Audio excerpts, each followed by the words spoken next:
Good day. Welcome to my class and welcome to my channel. Today, we are to discuss the road not taken, part 1, structuralist approach from our Pivot for a Learner's Packet or LEAP. I am your subject teacher, Dr. Jan-Ann-Rey Consignado, and I hope you prepared the following materials: notebook, paper, pen, and of course, our Pivot for a Learner's Packet.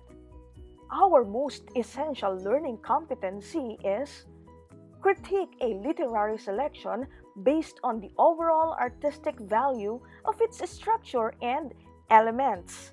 Structuralist, that is our approach. Our enabling competencies are: number 1, analyze the structure of a given text. Number 2, identify the figures of speech used in the poem. And number 3, point out the literary devices in the poem. These are our enabling competencies. Formalism or formalist approach refers to critical approaches that analyze, interpret, or evaluate the inherent features of a text. These features include not only grammar and syntax, but also literary devices such as meter and figures of speech. The formalist approach reduces the importance of a text's historical, biographical, and cultural context. Literary devices are tools used by writers to hint at larger themes, ideas, and meaning in a story or piece of writing. Some of them are as follows: simile, metaphor, imagery, symbolism, personification. These are literary devices. Number 1 is simile. Indirect comparison. Two unrelated objects are being compared to each other with the use of the words like or as. Example, you are as brave as a lion. Number 2, metaphor. Direct comparison. A statement in which two objects, often unrelated, are compared to each other. Example, this tree is the god of the forest. 3. Imagery. It engages the senses to deepen the reader's comprehension of what is happening and how to feel about it. We have sight, sound, touch, taste, and smell. Sight imagery. The tree spread its gigantic sun-flecked shoulders. We also have sound imagery. The forest was hushed, resounding with echoes of the tree's stoic silence. Touch imagery. The tree felt smooth as sandstone. We also have taste imagery. The tree's leaves tasted bitter, like unroasted coffee beans. And smell imagery. The sweet aroma of the freshly baked chocolate chip cookies wafted from the kitchen to the living room. Number 4, symbolism. It uses symbols, which can be words, people, marks, locations, or abstract ideas, to represent something beyond the literal meaning. Examples: rainbow symbolizes hope and promise. Red rose symbolizes love and romance. Four-leaf clover symbolizes good luck or fortune. Wedding ring symbolizes commitment and matrimony.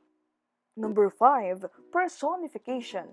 Giving human attributes to non-human objects. Example, the car needs a cold shower. Personification. Sound devices are special tools the poet can use to create certain effects in the poem to convey and reinforce meaning through sound. Some of them are rhyme, repetition, assonance, alliteration, and onomatopoeia. These are sound devices. Number 1, rhyme, is the matching vowel sounds at the end of words or lines. Example, out of the night that covers me, black as the pit from pole to pole, I think whatever gods may be, for my unconquerable soul. Rhyme. Me, pole, be, soul. Number 2, repetition. This is the repeating of any words, phrases, sentences, or lines within a poem.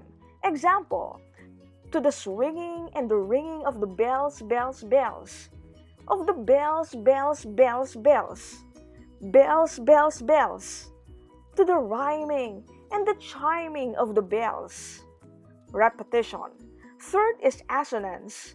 This is repetition of vowel sounds within words. Example, I like to decline an offer of wine to define my style. Assonance. Repetition of vowel sounds within words. Number 4 is alliteration. This is the repetition of the consonant sounds at the beginning of words. Example, the shepherd shook his head in negation. That is alliteration. Repetition of the consonant sounds at the beginning of words. Number 5 is onomatopoeia.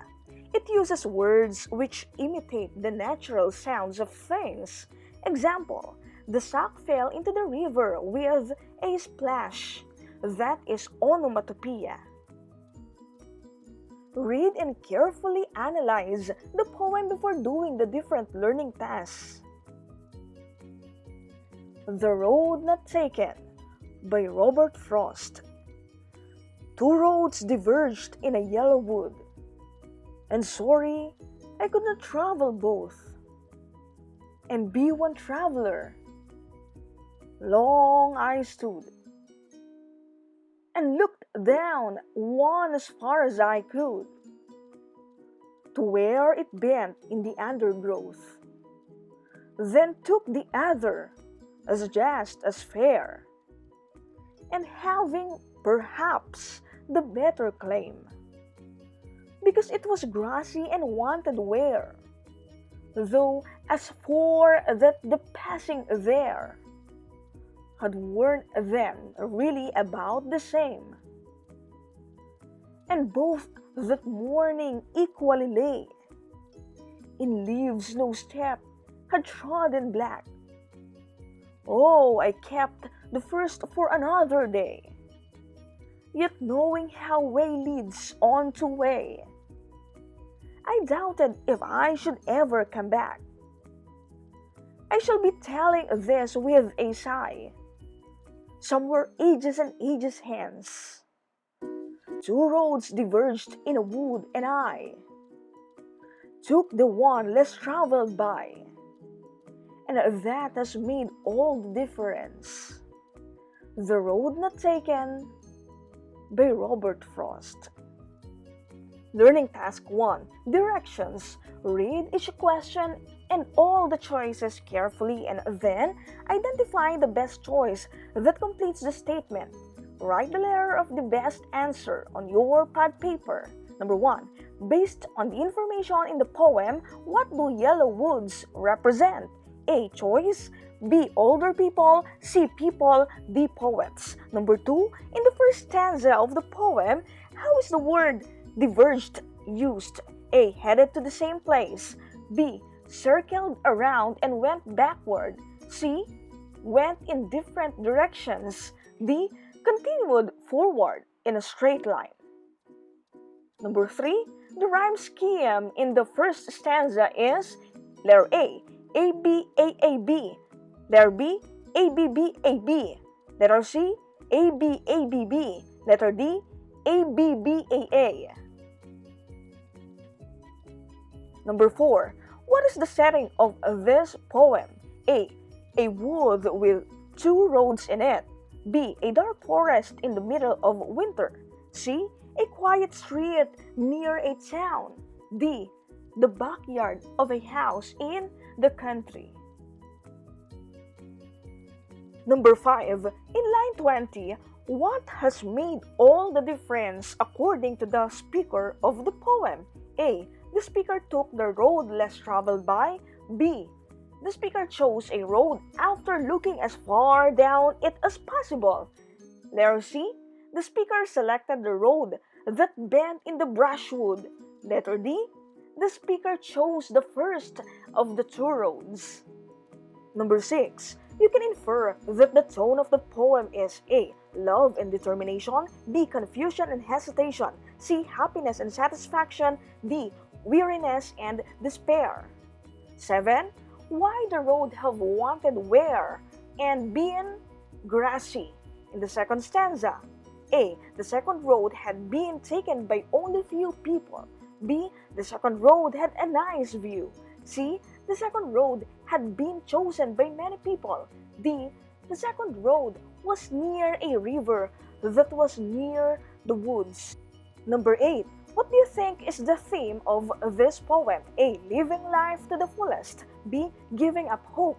C. Making a choice. D. Having strong determination. Number 9.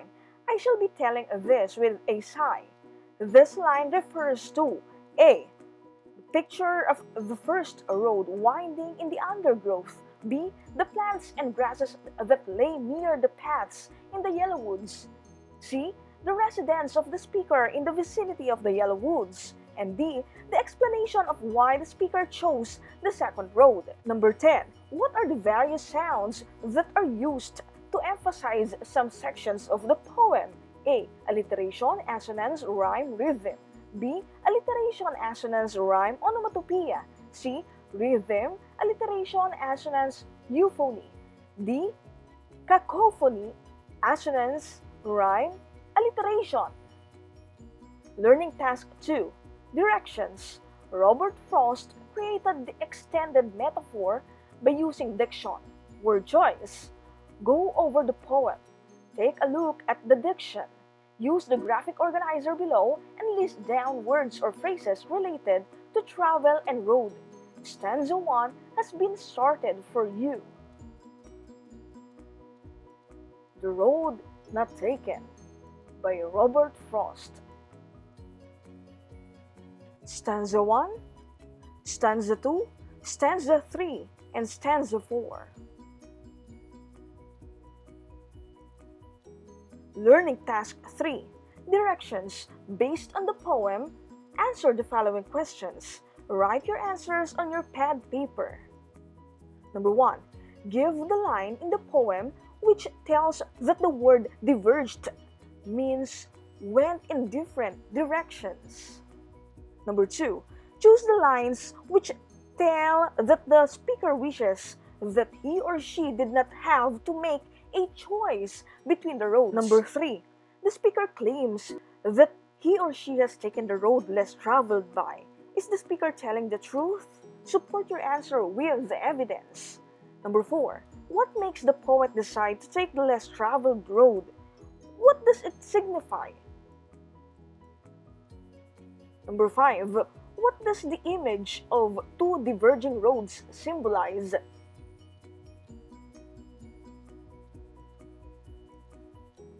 Formalistic approach refers to critical approaches that analyze, interpret, or evaluate the inherent features of a text. In formalism, readers do not need detailed contextual knowledge beyond the text. The meaning is inherently conveyed in the text's unique form or structure. Formalism or formalistic approach. We have technical, explicate, and formal. When we say technical, it attempts to be a science of literature with a technical vocabulary. Letter B, that is explicate. It emphasizes clarification or close reading of the work itself. C is formal. It aims to classify, categorize, and catalog works according to their formal attributes. Learning Task 4. Directions. Based on the poem, answer the given task. Number 1. Give the rhyming pattern of each stanza. Number 2. Pick the lines in the poem that use the following sounds. A. Alliteration. B. Assonance. C. Rhyme. Number 3. Identify the lines which show imagery in the poem. And number 4. Enumerate the elements used in this poem. Reflection. I understand that. I realize that. I need to learn more about.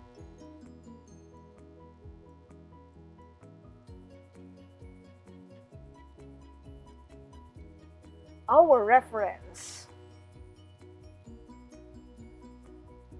Pivot for a learner's pocket or lip.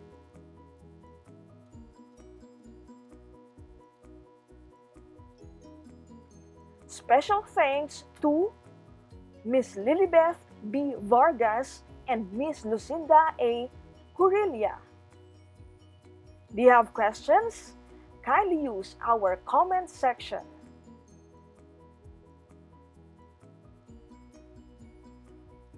Good job! Please like this video. Thank you very much.